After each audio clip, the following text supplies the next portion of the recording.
इस एपिसोड की शुरुआत हमें उसी बिल्डिंग का सीन दिखाया जाता है जिस बिल्डिंग के अंदर मिस लिंग लैंग यू हैं। और इस बिल्डिंग का नाम मी जोंग बिल्डिंग होता है और जिसके 99th फ्लोर पर मिस लिंग लैंग यू इन तीनों कंटेस्टेंट का वेट कर रही होती हैं।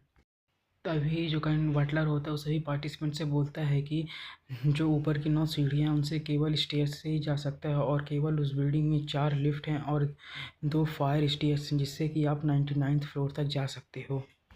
और जो बटलर होता है वो बोलता है कि इस लॉस्ट बिल्डिंग को ढूंढने के लिए आपको इतनी अब इन्फॉर्मेशन काफ़ी होनी चाहिए और याद रखना कि उस बिल्डिंग के ऊपर 99th फ्लोर पर पहुंचने के लिए केवल 4 लिफ्ट और 2 फायर स्टेयर्स ही हैं जिससे कि आप उस 99th फ्लोर पर जाके 99th फ्लोर पर जा सकते हो। तभी जो बटलर होता है बोलता है लेकिन जो मिस लिंग लैंग हैं उनके कमरे में तो तीनों में से केवल एक ही जा सकता है जो कि 99th फ्लोर पर जा सके उन स्टेयर्स में से। तभी जो बटलर होता है वह एक कहावत बताता है कि चीन में एक चीज़ कहा बोली जाती है कि अगर एक आदमी दर्रे की रखवाली करे तो उससे 10,000 लोग भी पार नहीं कर सकते हैं। और जो बटलर बोलता है जो लेकिन जो मिस लिंग लैंग हैं वो भी तुम्हारे अंदर के बैटल इंटेंट को देखना चाहती हैं कि आखिर तुम कैसे फाइट करते हो, कि तुम उनके डिपेंडेंट्स बनने के लायक भी हो या फिर नहीं। तभी हमें वहाँ पर खड़े कुछ लोगों को जो कि दिखाया जाता है जो कि बोलते हैं कम ऑन एवरी वहीं हम ये सब चीज़ें ज़रूर कर लेंगे। तभी बटलर को दिखाया जाता है जो कि बोलता है कि तभी जो बटलर होता है वह एक कागज़ निकालते हुए बोलता है या यहाँ पे 89th फ्लोर की जितनी भी बिल्डिंग उनके बीच में एक बिंदु है, अगर आप जिस बिंदु को छुएंगे आप उस फ्लोर पर जा सकते हैं, तो उसे आप चुन सकते हैं कि आप किस फ्लोर पर जाना चाहते हैं। और वह बोलता है कि आप 89th 1 to 89 फ्लोर में से कोई भी फ्लोर चुन सकते हैं। तभी हमें उसी मोटे बंदे को दिखाया जाता है जो कि अपने मन में सोचता है कि मुझे सबसे नीचे की फ्लोर को चुनना चाहिए। तभी जो बटलर होता है वह सभी को बताता है कि आपको स्टार्टिंग के फ्लोर को नहीं पढ़ना चाहिए क्योंकि वहाँ पे कुछ ज़्यादा ही बड़ा केओस हो सकता है और इससे आपकी जो रेटिंग है वो नीचे गिर सकती है और आप में जो मिसलिंग लैंग्वेज हैं वो आप में कम अट्रैक्ट फील करेंगी।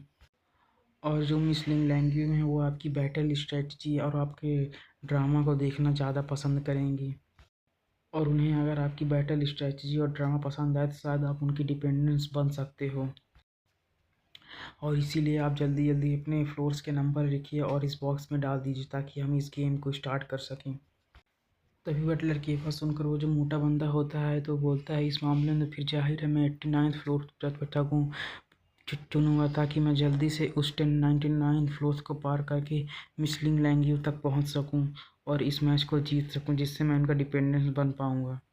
और मोटा बंदा बोलता है मैं तो ऐसा ही करूँगा। तभी उसके पास खड़े लोग बोलते हैं लेकिन इस तरह तो और भी लोग सोच सकते हैं कि वो डायरेक्ट 89 फ्लोर पर जाकर जल्दी से 99 फ्लोर तक जा सकते हैं, तो इससे तो 89 फ्लोर में एक बड़ा केओस मच सकता है।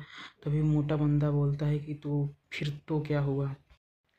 तभी वो लोग बोलते हैं लेकिन ऐसा भी तो हो सकता है कि कोई जानबूझकर लास्ट के जो फर्स्ट या सेकंड फ्लोर है उसे चुने और वह धीरे धीरे ऊपर है ताकि उसके आते तक सभी लोग आपस में फाइट कर कर थक चुके हों और वह आसानी से सभी को हरा कर 99th फ्लोर तक चला जाए। और ऐसा इसलिए हो सकता है क्योंकि जो 89th फ्लोर पर जाएगा डायरेक्ट उसे बहुत सारे लोगों से फाइट करेगी जिसके कारण वो थक भी सकता है और सीरियसली इंजर्ड भी हो सकता है जिससे उसे आसानी से हराया जा सकता है।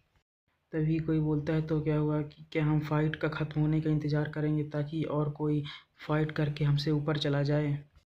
तभी वो बोलता है लेकिन ऐसी ही चीज़ें तो सभी लोग सोच रहे होंगे तो वो क्या करेंगे। तभी उस हमें उसी मोटे बंदे को दिखाया जाता है जो कि अपने दोस्त से बोलता है तो एडी इस बात पर हमें क्या करना चाहिए। तभी जो वो बंदा होता है बोलता है कि हम सब बहुत सारे लोग हैं इसीलिए हम डायरेक्ट 89th फ्लोर का कुछ चुनेंगे और हम सभी जितने भी लोग हैं पीछे से आने वाले सभी लोगों को मिलकर एक साथ मिलकर उन्हें हरा सकते हैं। इससे हम आसानी से जीत पाएंगे। तभी उनकी बात सुनकर जो विंचांग यानी वांगजे का दोस्त होता है बोलता है सब खत्म हो गया, सब खत्म हो गया। अगर ये एक साथ मिलकर रहेंगे तो इनके हारने का तो कोई चांस ही नहीं बनता, इन्हें हम किसी भी तरीके से नहीं हरा सकते। क्यों ना हम दोनों ही साथ में यहीं पर सरेंडर कर दें। तभी जो हमारा मेन कैरेक्टर होता है बोलता है कि हाँ तुम सही बोल तो सही रहे हो, इन्हें एक साथ हराना तो बहुत ही ज़्यादा मुश्किल है। तभी जो वांगजे होता है विंचांग से बोलता है लेकिन हम लोग एक साथ मिलकर यह काम नहीं करेंगे। उस पर जो विंचांग होता है वांगजी से पूछता है लेकिन हम ऐसा करेंगे क्यों। इस बार जो हमारा मेन कैरेक्टर है वो बोलता है वो इन्फीरियरिटी के कारण। तभी जो वेंगचांग होता है वांगजी की बात सुनकर बोलता है तुम्हारा मतलब ये है कि वो आपस में ही लड़कर एक दूसरे को ख़त्म कर लेंगे। इस पर जो वांगजे होता है बोलता है इसमें तो ऑब्वियस सी बात है क्योंकि लास्ट में कोई एक ही होगा कि जो कि डिपेंडेंस बन सकता है। तभी जो वांगजे होता है वो अपने दोस्त से बोलता है अगर ये सच में एक दूसरे से यूनाइट होते तो भला वो मोटा बंदा मेरे सामने घुटने पर झुककर मुझसे मछली क्यों नहीं मांगता, वह यही चीज़ तो अपने दोस्तों से भी मांग सकता था।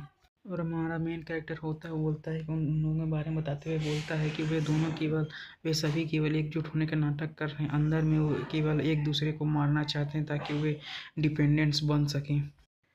तभी जो विंचांग होता है वो वांगजी से पूछता है वांगजी आखिर तुमने क्या डिसाइड किया कि तुम कौन सी मंजिल से स्टार्ट करोगे। तभी हमारा मेन कैरेक्टर बोलता है कि मैंने डिसाइड कर लिया कि मैं आखिर कौन सी मंजिल से स्टार्ट करूँगा।